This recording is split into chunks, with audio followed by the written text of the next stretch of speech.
चलिए आ जाते हैं हम अपने अगले वीडियो पर।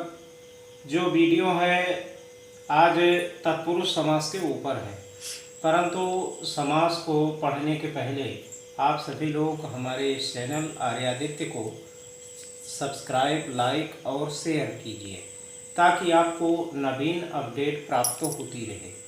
आइए चलते हैं तत्पुरुष समास की तरफ। देखते हैं तत्पुरुष समास क्या है। यह है हमारा तत्पुरुष समास। तत्पुरुष समास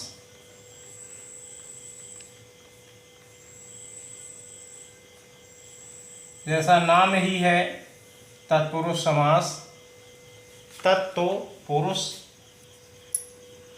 अब इस समास में कई चीजें आती हैं। ये विभक्ति से संबंधित होता है। इसका सूत्र होता है उत्तर पद प्रधान तत्पुरुषा। इधर आप देखिए, उत्तर पद प्रधान,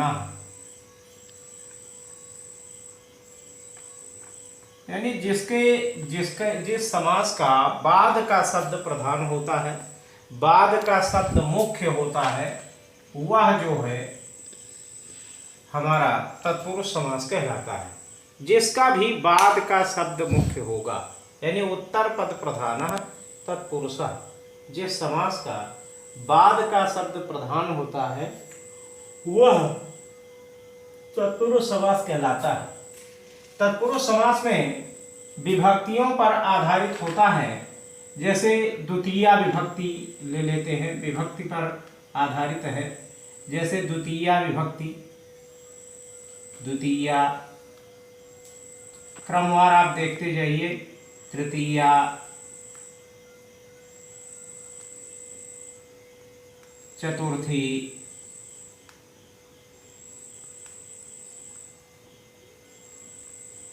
पंचमी,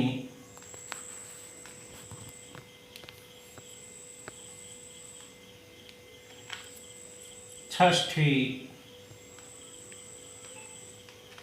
ये यहां तक विभक्ति है।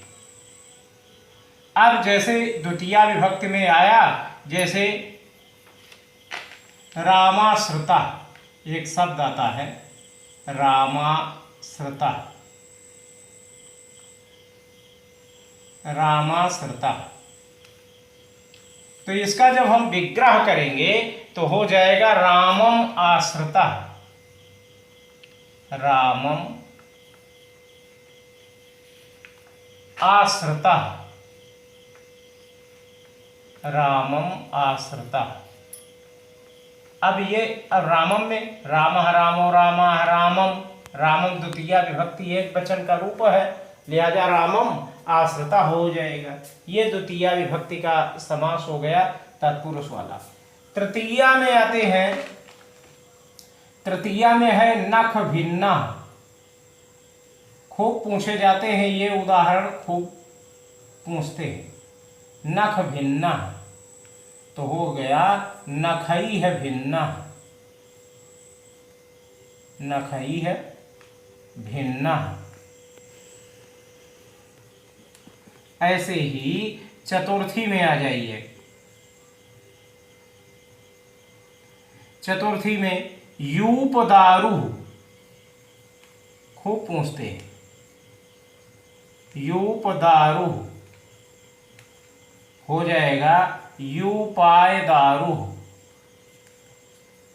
यूपाय दारु। पंचमी में आ जाइए, अश्वपतिता, अश्वपतिता,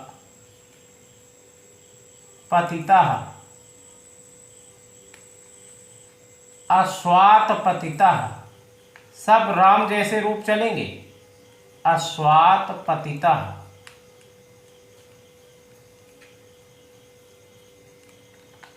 राज्ञः पुरुषः या राजपुरुषः, राज पुरुषः हो जाएगा राज्ञः पुरुषः। इसी को हम व्यधिकरण तत्पुरुष समास भी कहते हैं। व्यधिकरण का तात्पर्य होता है द्वितीया, तृतीया, चतुर्थी, पंचमी, षष्ठी यानी विभक्तियों पर आधारित जो समास है वो व्यधिकरण तत्पुरुष समास कहलाता है। ये आपके क्रमवार हमने द्वितीया विभक्ति का उदाहरण बता दिया। रामाश्रिता, राममाश्रिता बहुत महत्वपूर्ण उदाहरण हमने बताया है। इसमें से एक जरूर पूछा जाता है विभिन्न प्रकार की परीक्षाओं में। तृतीया विभक्ति में नख भिन्न, नखई भिन्न। चतुर्थी विभक्ति में यूपदारुः, यूपायदारुः। पंचमी में अश्वपतितः, अश्वात्पतितः।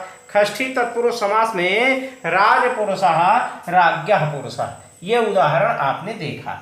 अब आगे दूसरे तत्पुरुष समास की तरफ चलते हैं। एक तत्पुरुष समास आता है, उस समास को हम कहते हैं नई तत्पुरुष समास। नाम है नई तत्पुरुष समास। नई तत्पुरुष, नई तत्पुरुष। नई तत्पुरुष का तात्पर्य ना, जिसमें ना हो। जैसे अब्राह्मणः, अब्राह्मणः, अब्राह्मणः तो लिख दिया न ब्राह्मणः इति अब्राह्मणः, न ब्राह्मणः।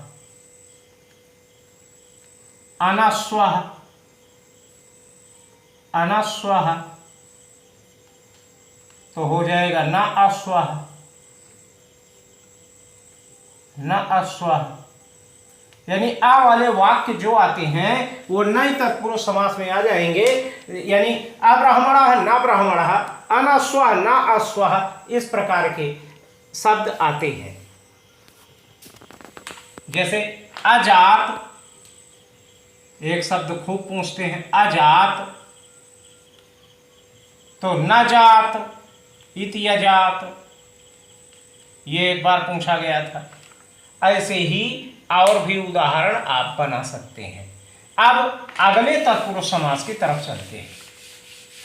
अगला तत्पुरुष समास हमारा कहता है प्रादि तत्पुरुष समास। प्रादि तत्पुरुष समास,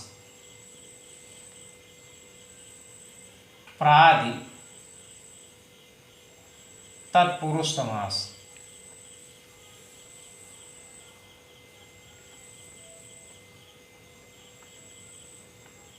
अब प्रादि मतलब प्रा उपसर्ग है। यानी ये जो प्रा नाम का उपसर्ग है, जिस समास में जिस शब्द में आता है उसका जब हम विग्रह करते हैं तो वह प्रादि तत्पुरुष समास के अंतर्गत आ जाता है। जैसे एक शब्द आता है प्राचार्य, प्राचार्य तो जब विग्रह करेंगे तो हो जाएगा प्रगतः आचार्य, प्रगतः आचार्य इति प्राचार्य। अब इसमें प्रा नाम का उपसर्ग आ ही गया है, आपको बता दिया गया। प्रादि तत्पुरुष समास में प्रा नामक उपसर्ग जो है वो आता है और उसका विग्रह इसी प्रकार से किया जाता है। ये हमारा प्रादि तत्पुरुष समास है। एक मजे की बात और हम बताना चाहेंगे कि यह जो तत्पुरुष समास है ये कर्मधारय का एक भेद माना जाता है। याद ये भी कीजिएगा, बहुत बार पूछते हैं। कर्मधारय का यह एक भेद माना जाता है, भेद है। कौन? तत्पुरुष समास। याद रखिएगा, इसके ऊपर भी कई बार परीक्षाओं में पूछा गया है, तो इसके लिए इसीलिए हम सोचे कि इसको भी हम बताते चलें। अब अगला जो पड़ाव आता है वो हमारा है कर्मधारय समास पर।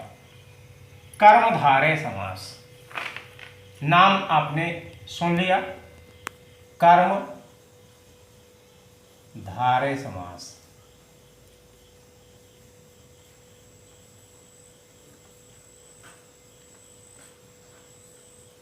अब कर्मधारय समास को जानने के पहले हम जानेंगे विशेषण क्या होता है। विशेषण और विशेष क्या होता है इसके बारे में जानेंगे, तभी हम कर्मधारय को समझ सकते हैं।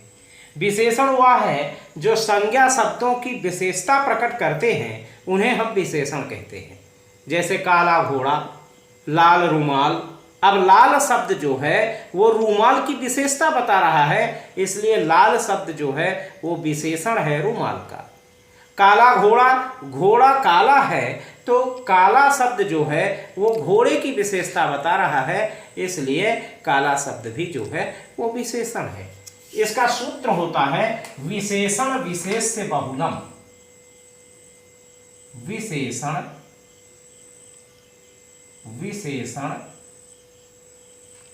विशेष्य विशेष्य बहुलम।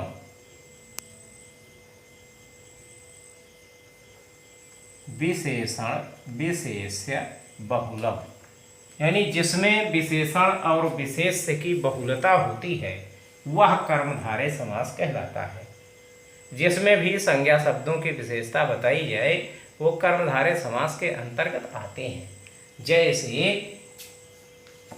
नील कमल, जैसे नील कमलम, नील कमलम। विग्रह करेंगे तो नीलम च तत् कमलम, ये हमारा विग्रह होता है। ठीक, नीलम च तत् कमलम, नील कमलम। ऐसे ही और वाक्य आप बना सकते हैं और वाक्य आपके आ सकते हैं। जैसे नीलोत्पल, नीलोत्पलम खूब पूछा जाता है। नीलोत्पलम,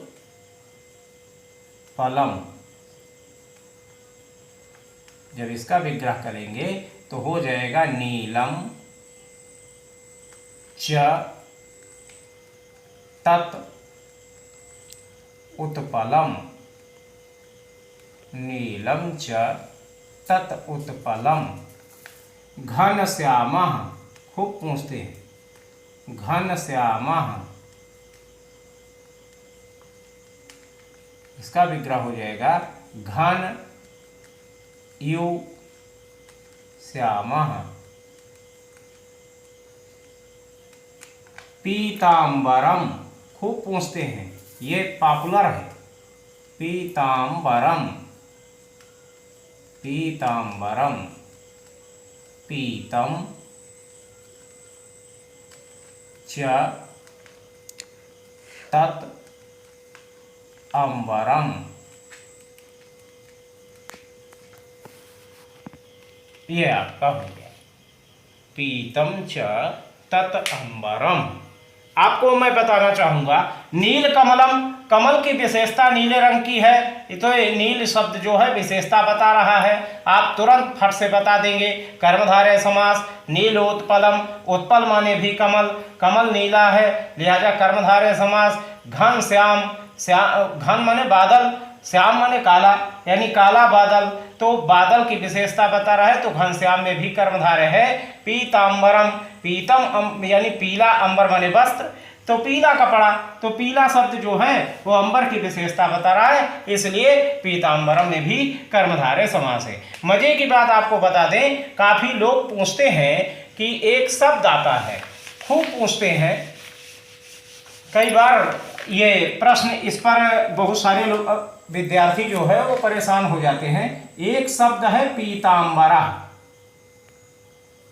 पीतांबरा, और एक शब्द है पीतांबरम।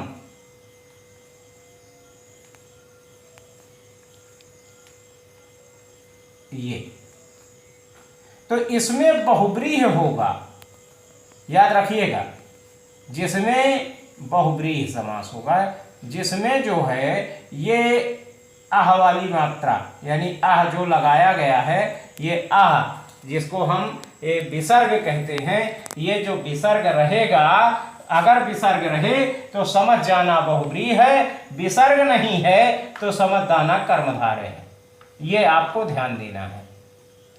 नहीं, गलत करके परीक्षाओं में लोग चले आते हैं। अगर विसर्गात्मक है तो बहुव्रीहि समास है, अन्यथा की दशा में कर्मधारय समास है। हमारी समझ में आपको तत्पुरुष भी समझ में आ गया होगा और कर्मधारय समास भी आ गया होगा। अब इसके बाद कल हम बहुव्रीहि समास के बारे में आपसे चर्चा करेंगे। तो इन सभी जानकारियों को प्राप्त करने के लिए बने रहे हमारे साथ आर्यादित्य चैनल पर। धन्यवाद, नमस्कार, जय हिंद।